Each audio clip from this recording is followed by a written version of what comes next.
Greetings and welcome to Unscripted with Tosh. This is a show that aims to provide you with an alternative perspective that is uncensored, and at the same time, this is where success crowns class. Don't forget to follow me on all my social media handles at AndyTosh_, and also don't forget to hit that subscribe button.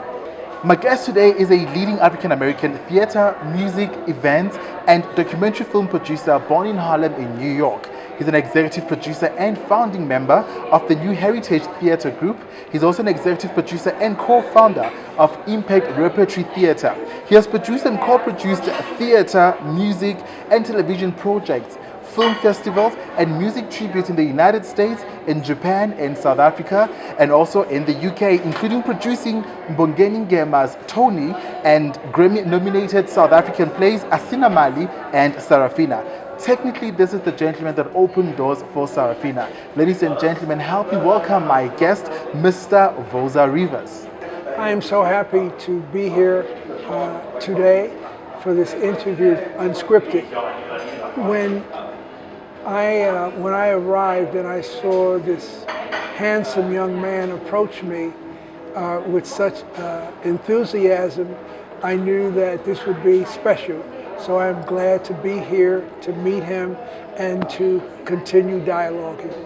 Thank you so much, Mr. Rivers. It's such an honor having actually met you and actually doing this interview together. Thank you so much.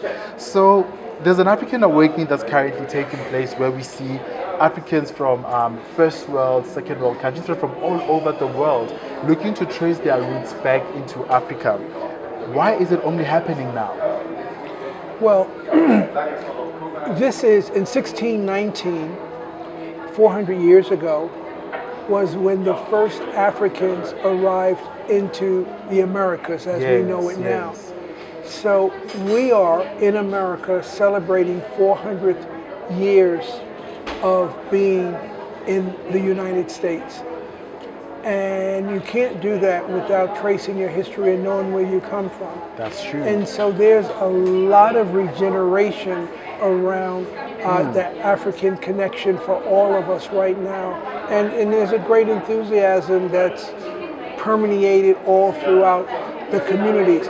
I come from Harlem. From Harlem, which is that's based in New York, right? Yes, which is an iconic community of African Americans, Afro-Latin Americans, and others that have given us the title of the cultural capital of Black America. That's what Harlem is known as.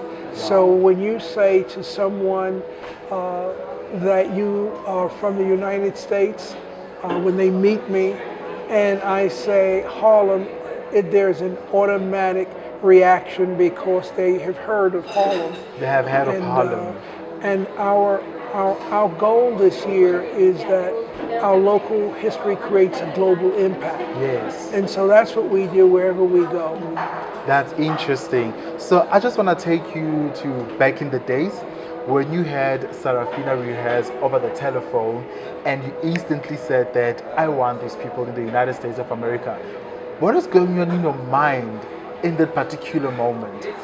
When we trace the history of my involvement with South Africa, I have to give credit to Duma and Groove. Yes, sir.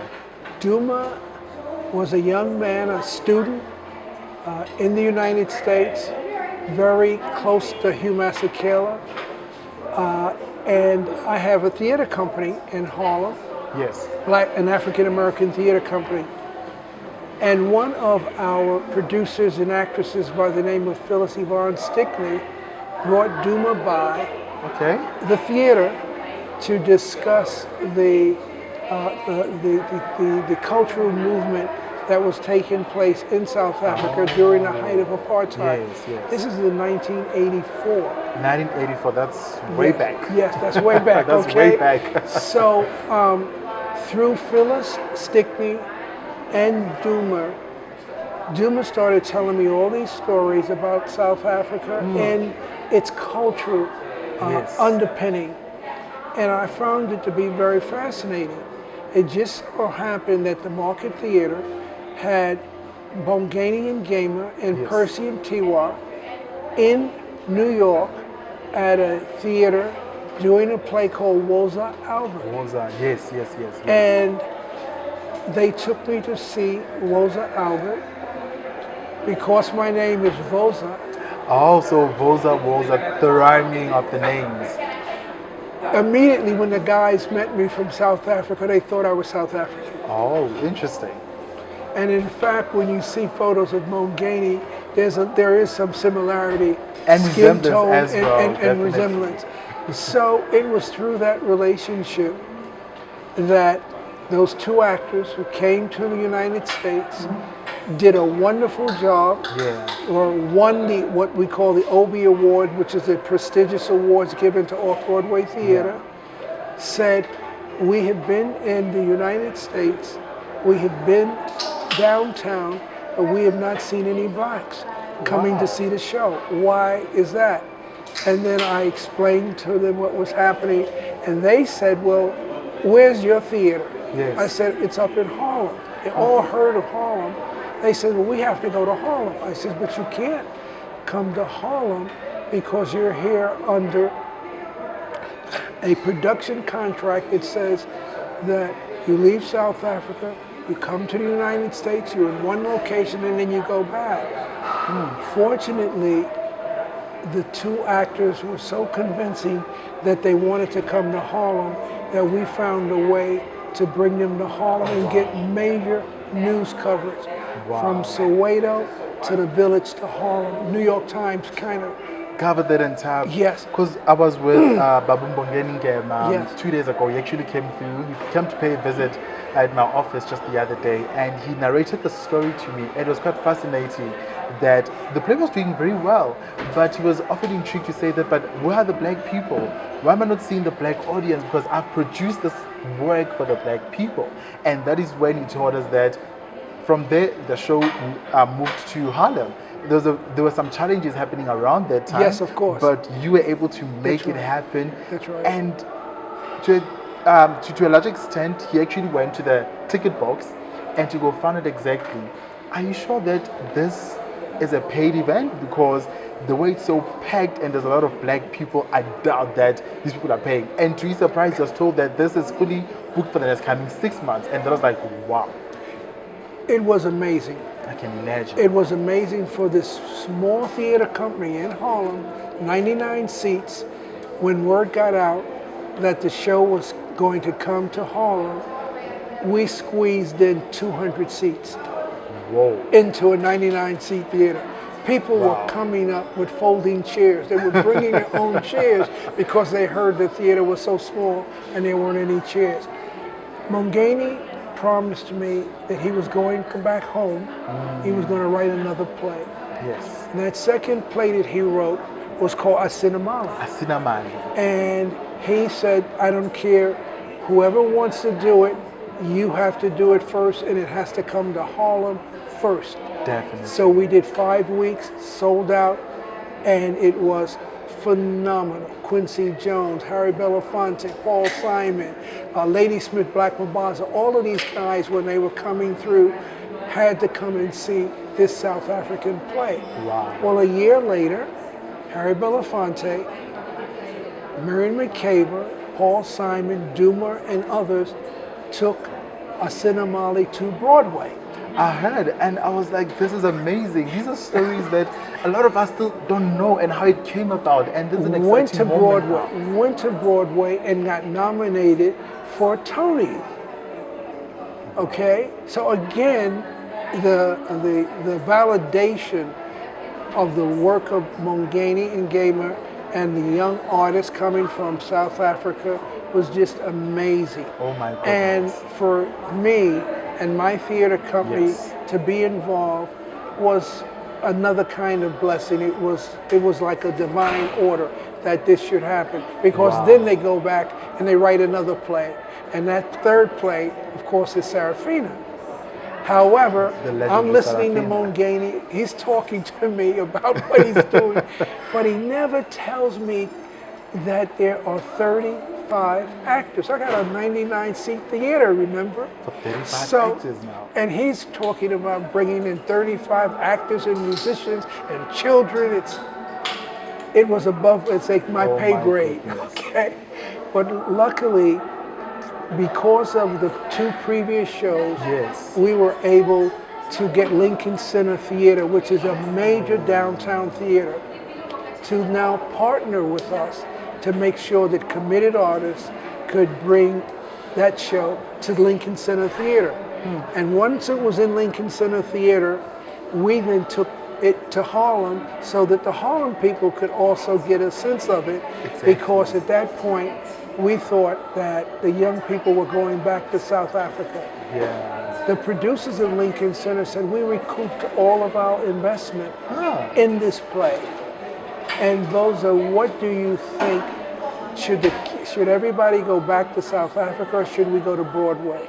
And naturally I said we should go to Broadway, yeah. because even at Lincoln Center, they had us in a 300-seat theater. Yeah. They still didn't have the black community coming to see actually it. watch the shows. So they did a deal with Doomer and I to give us X number of tickets for each show so that we could guarantee that there would be a black audience.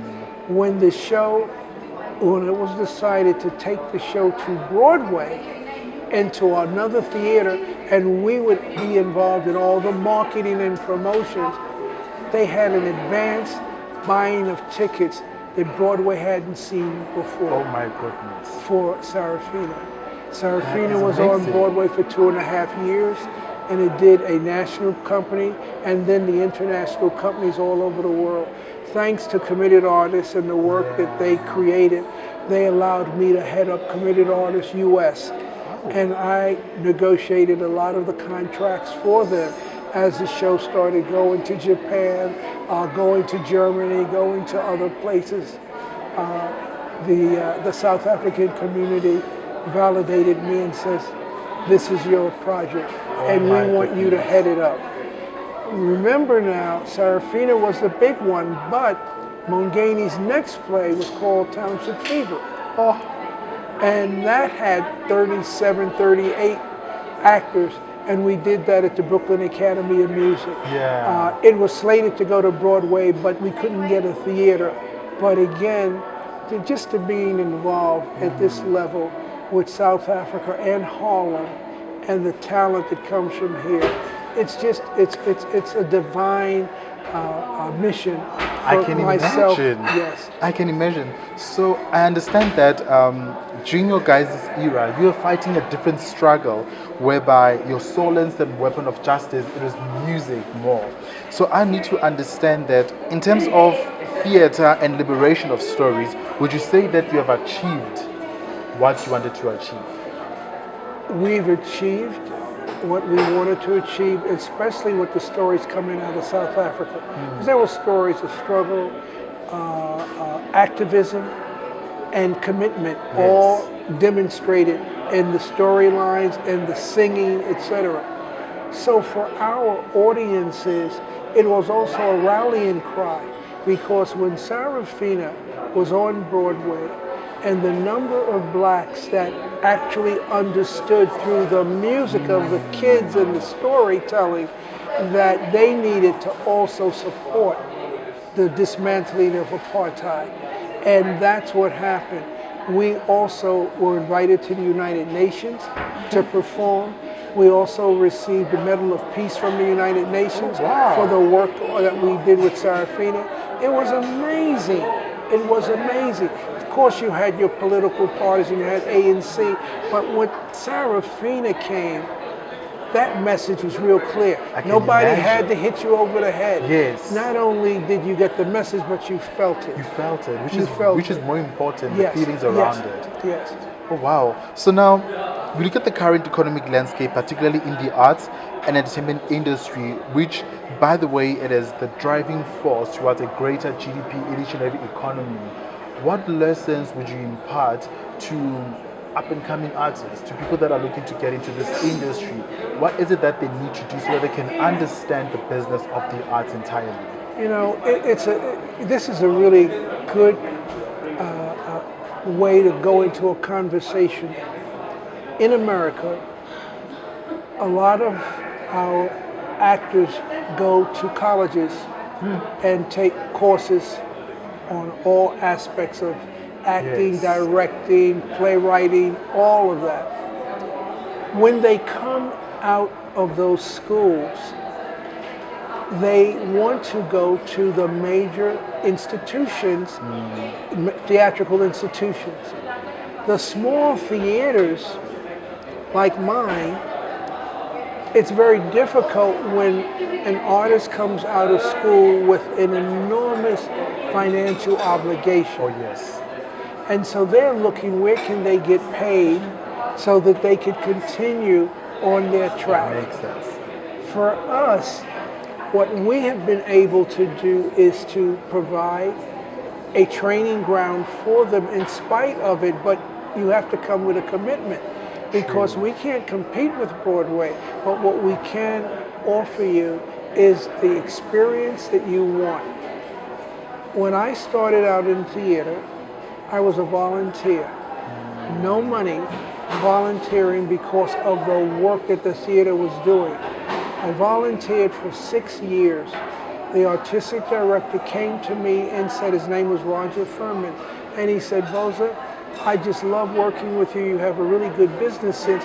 I want you to take over the business side of what we do. And we formed this partnership. But when I was a volunteer, you could see me taking tickets when you came in.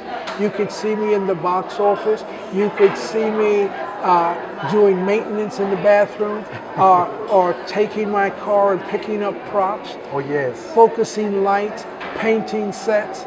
I learned all of that, not out of a book, but by doing. Thank you for watching part 1 of Unscripted with Andy Tosh and Voza Rivers. Stay tuned for part 2 and don't forget to follow me on all my social media handles at AndyTosh_, and don't forget to hit that subscribe button.